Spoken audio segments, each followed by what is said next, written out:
Hello and welcome to Money Trail with me, Amir Arafat. Today, the International Banking Cartel, Part 2. But first, a quick look at Part 1.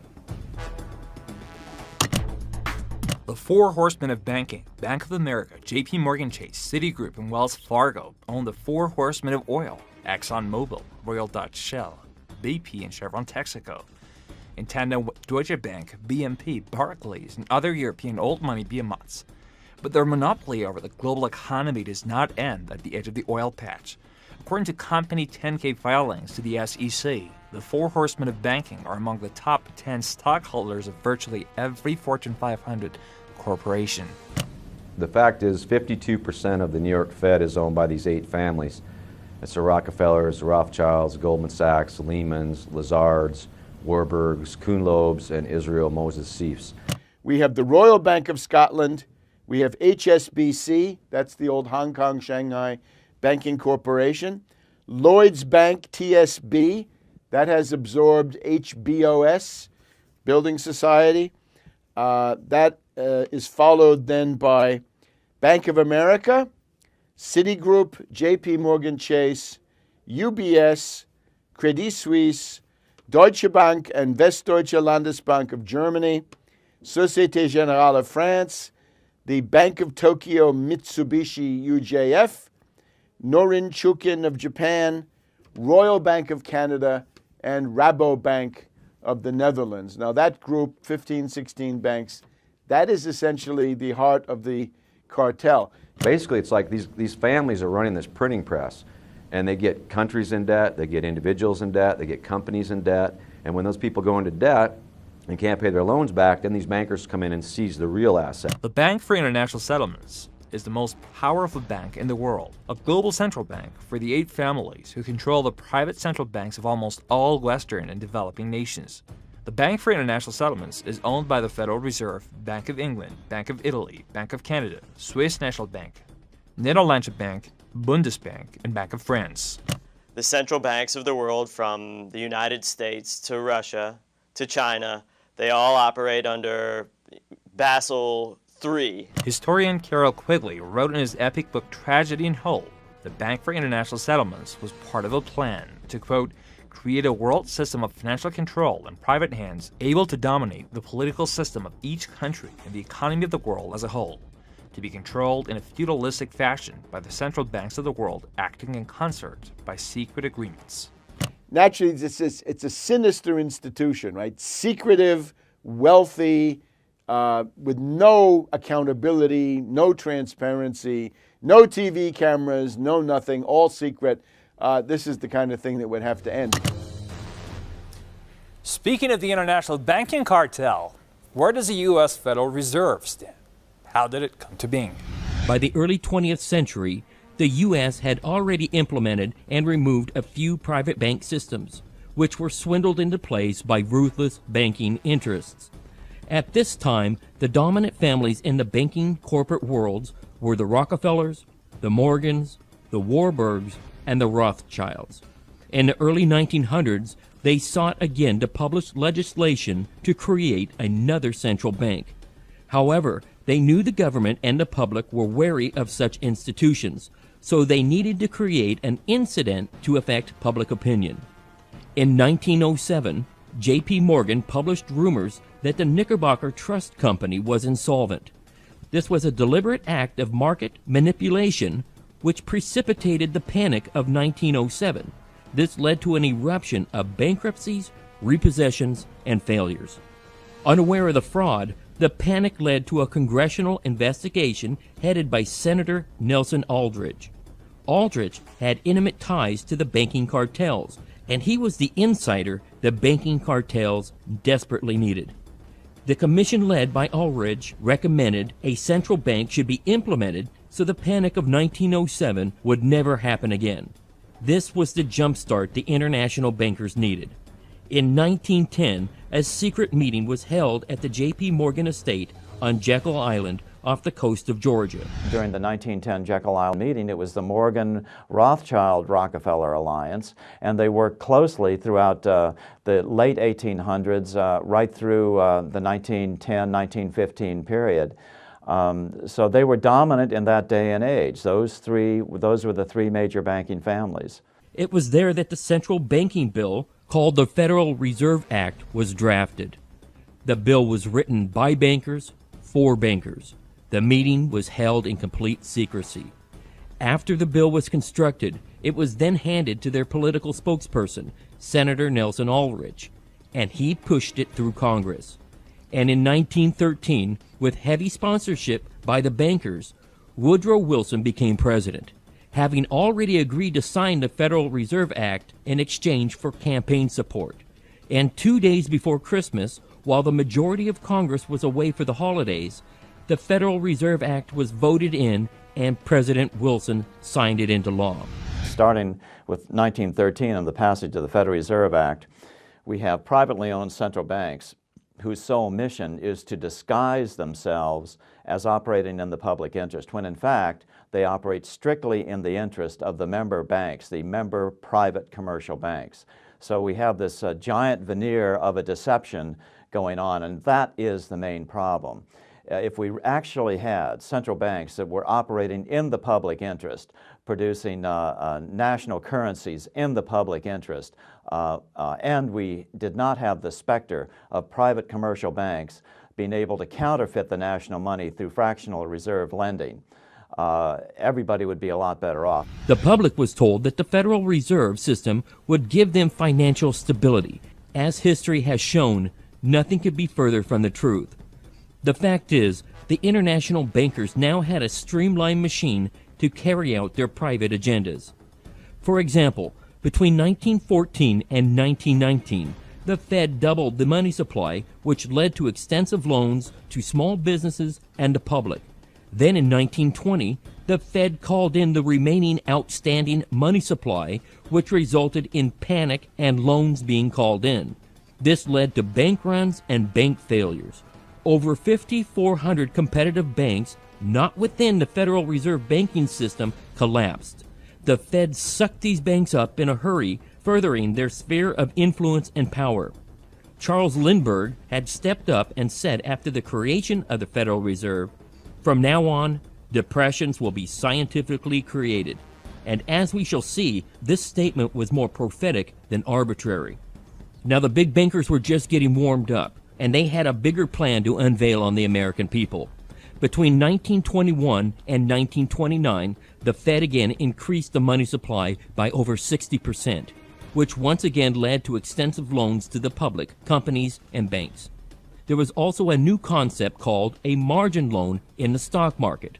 Very simply, a margin loan would allow an investor to buy a stock with only 10% down. The remainder of the stock would be carried by the broker. In other words, I could buy $1,000 worth of stock with only $100 down. This was very popular during the Roaring '20s, and everyone seemed to be making money, lots of money. However, there was a catch to this loan. When the stock dips below a certain level, the balance could be called in and must be paid within 24 hours. This is called a margin call, which usually resulted in the selling of the stock to cover the outstanding loan. And whatever the investor had put into the market was lost if he or she could not meet the margin. So a few months before October in 1929, J.D. Rockefeller and the other banking insiders quietly exited the market, and on October 24, 1929, the New York financiers who furnished the margin loans started calling them in. This sparked an instant massive sell-off in the market, for everyone had to cover the margin loans. It caused runs on banks, which caused the collapse of over 16,000 banks. These international bankers were not only able to suck up these independent rival banks, but also whole corporations for pennies on the dollars. It was the biggest robbery in U.S. history. We have in this country one of the most corrupt institutions the world has ever known. I refer to the Federal Reserve Board and the Federal Reserve Banks, hereinafter called the Fed.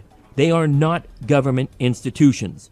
They are private monopolies which prey upon the people of the United States for the benefit of themselves and their foreign customers. The Federal Reserve is bad because of what it does, but what it does is influenced by the fact that it's privately owned. It needs to be nationalized.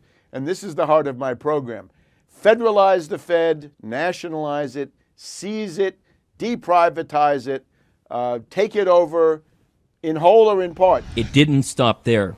Instead of expanding the money supply, the Fed actually contracted the money supply, fueling the largest depression in U.S. history. Once again outraged by the acts of the Fed, Lewis McFadden brought about impeachment hearings against President Herbert Hoover, and he also introduced a resolution bringing conspiracy charges against the Board of Governors of the Federal Reserve, saying that the crash of 1929 and the following depression was a carefully contrived occurrence. Are you going to let these thieves get off scot-free? Is there one law for the looter who drives up to the door of the United States Treasury in his limousine, and another for the United States veterans who are sleeping on the floor of a dilapidated house on the outskirts of Washington? Not surprising, after 2 failed attempts, Lewis McFadden was assassinated by means of poisoning at a banquet in 1936. So having reduced the society to squalor, the Federal Reserve decided it was time to strip the people of all the remaining wealth. So under the pretense of ending the Depression came the 1933 gold seizure. Under the threat of imprisonment for 10 years, everyone in the United States had to turn in their gold coins, bullion, and gold certificates. And by the end of 1933, the gold standard was abolished and the people received a Federal Reserve note which is not backed by anything. Before 1933, the dollar stated it was redeemable in gold. After 1933, it is just legal tender. It is worthless paper. The only thing that gives it value is the amount of notes in circulation. Abracadabra, how the Fed creates money out of thin air. The central bank is an institution that produces a currency for an entire country. 2 powers are inherent in central banking practices. Number 1, they control the interest rates, and number 2, they control the money supply and inflation. The central bank does not print the money supply and hand it over to the country. Instead, the central bank prints the money and loans it to the country at interest. Then, through increasing and decreasing the money supply, the central bank regulates the value of the currency being issued. It is critical to understand that the long-term product of the central banking system is debt. We don't print money here in this country. We borrow every penny of it, with the exception of coin monies, which is a very small percentage. The problem is that the national debt, which is our national money, every bit of it is borrowed into existence primarily from commercial banks. It doesn't take a genius to figure out this Ponzi scheme. First of all, the United States does not print or own any of these Federal Reserve notes you may have in your wallet. Every single dollar printed is loaned to us at interest. This means that every single dollar printed already has a certain percentage of debt attached to it. Every penny in existence on your online banking has been created as debt, and that's got to be matched up with somebody else who's taking on the debt. And most of that has been done through people taking on mortgages and people taking on credit cards. And therefore, when we're telling people that they've been reckless spending, foolish borrowing, we're actually also relying on them for the creation of our nation's money supply. So the people that tend to be in credit, that are holding the assets, tend to be the wealthy people. And the people that are in the hole, that are in the debt, and the subprime borrowers and ordinary people. And that's why we're getting this massive divide between the people that are in debt that can't access any of the assets that are required to build wealth, and then you've got the people, the 1%, which are acquiring most of the assets, have the balance, and every balance in their account is associated with the poor people's debt. So all this borrowing and all this printing has led to over $16 trillion of U.S. federal debt. So who are the debtors and who are the creditors? And what are the long-term, medium-term, and short-term consequences of this debt? 60% of government debt is purchased by banks and related industries. So they own the majority of the debt and certainly controlling interest of the debt. And thereby they control the political process as well. Well, the debt that the government are taking on right now, we need to stop pretending that it's ever going to be repaid. The reality is that if you want to continue growing our economy in the existing infrastructure that we've created in our banking system, then debt has to increase, and it will increase forever in order to drive growth. The challenge is that if we just simply say the government need to pay off their debt, when the government pay off their debt, unfortunately, you're getting a massive reduction in the money supply, which is a disaster for the economy. However, continuing this system is just as big a disaster because eventually you're going to end up with situations where people have less faith in the government. Therefore, you get a credit rating downgrade, as we've recently seen with government debt. And a credit rating downgrade is an appetite that people are less willing to lend to the government.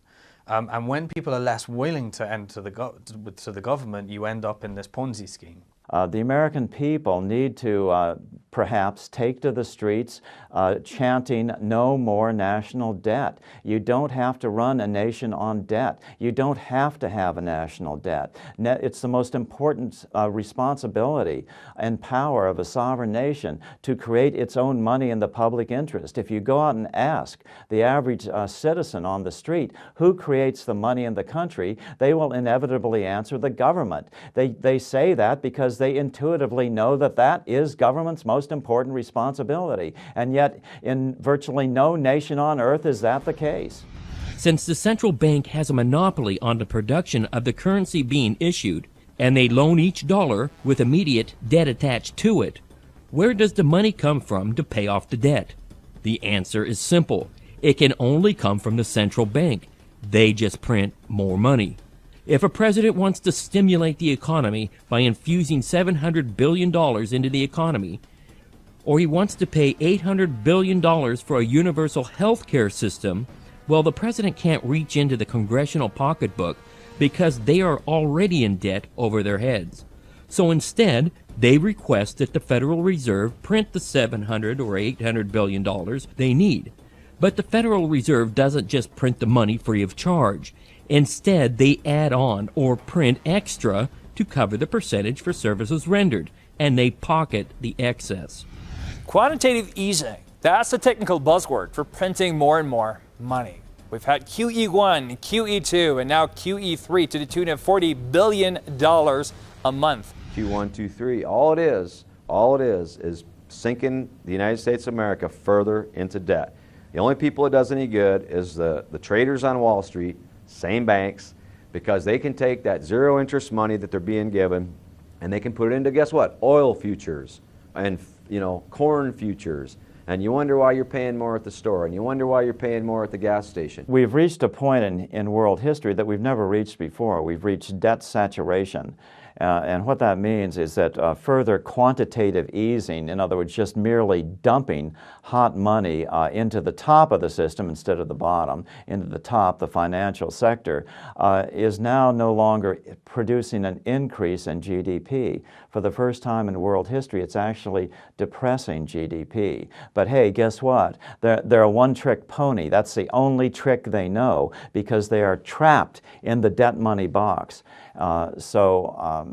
We're doomed to a slow spiraling depression, and there's nothing that can be done until the next big tip over in the stock market, and then people in the United States at least will realize that the answers that have been offered are not working and they're going to look elsewhere for something else.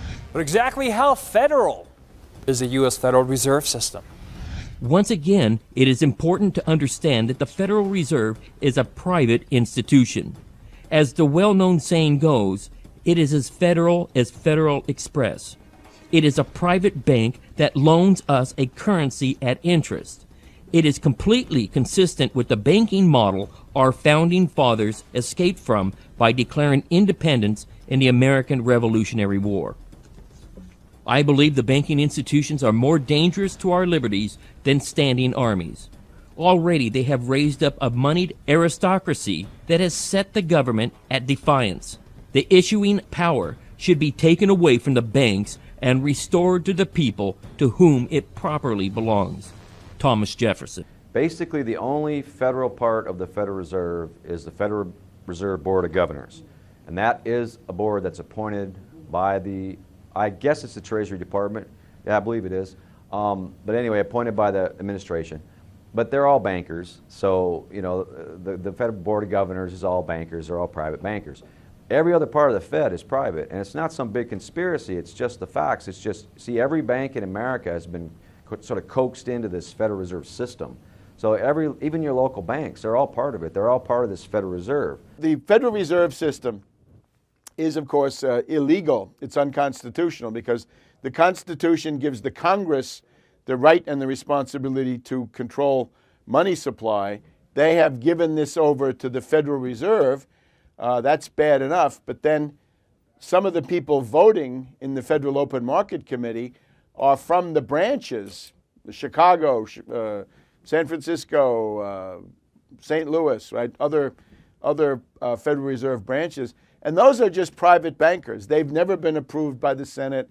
They've never been appointed by the president. So this is completely lawless. It means that private interests have taken over government functions. So who watches the Federal Reserve System and its member banks? Regardless of whatever is written in code, the Federal Reserve really has no oversight, and they are not really bound by a checks and balance system like the three branches of our government. So without audits, it's impossible to know how much the Federal Reserve is actually printing, who they are loaning it to, and any potential conflicts of interest. Henry Ford said about the Federal Reserve, "It is well that the people of the nation do not understand our banking and monetary system, for if they did, I believe there would be a revolution before tomorrow morning." In front of a session of Congress, the president and vice president of the Federal Reserve Bank have stated to members of Congress that they're not even going to tell them how many trillions of dollars were lent out during a short period of time. They're not going to tell them where the money went, what the interest was on the loan, or if it was a loan, what the collateral was on these multi-trillions of dollars. The power to regulate the money supply is also the power to regulate its value, which is also the power that can bring entire economies and societies to its knees. Give me the control of a nation's money supply, and I care not who makes its laws. Title 31 of the U.S. Code requires an annual physical inventory of our gold supply, but a complete audit was never done. So officially, nobody knows what has occurred for the last decades. After World War II, America had 70% of the world's supply of loose gold, but today we may have less than 7%. Senator Jesse Helms seemed to think that OPEC nations have our gold, while others believe that 70% of the world's gold supply is being held by the World Bank, which is dominated by the financial grip of the Rothschilds and Rockefellers. The Federal Reserve System has never been audited, and their meetings and minutes of those meetings are not open to the public. They have repelled all attempts to be audited. Arthur Burns, the chairman of the Federal Reserve, said that an audit would threaten the independence of the Reserve. These banks need to be regulated. They cannot be regulated as long as government is borrowing money from them. And nothing else matters until you fix those two problems. Banks should not be allowed to lend governments money. Banks should not be allowed to counterfeit the national money through fractional reserve lending. The people who are running the central banking cartel in the United States, known as the Federal Reserve Bank, are guilty of treason. This is the law, and if the law is to be upheld, and it will be, that we must arrest the leaders of the Federal Reserve banking system, the owners and the officers of the Federal Reserve banking system. They violated Article 3, Section 3 of the U.S. Constitution. Thank you for watching. Always follow the money trail with me, Amir Arfa.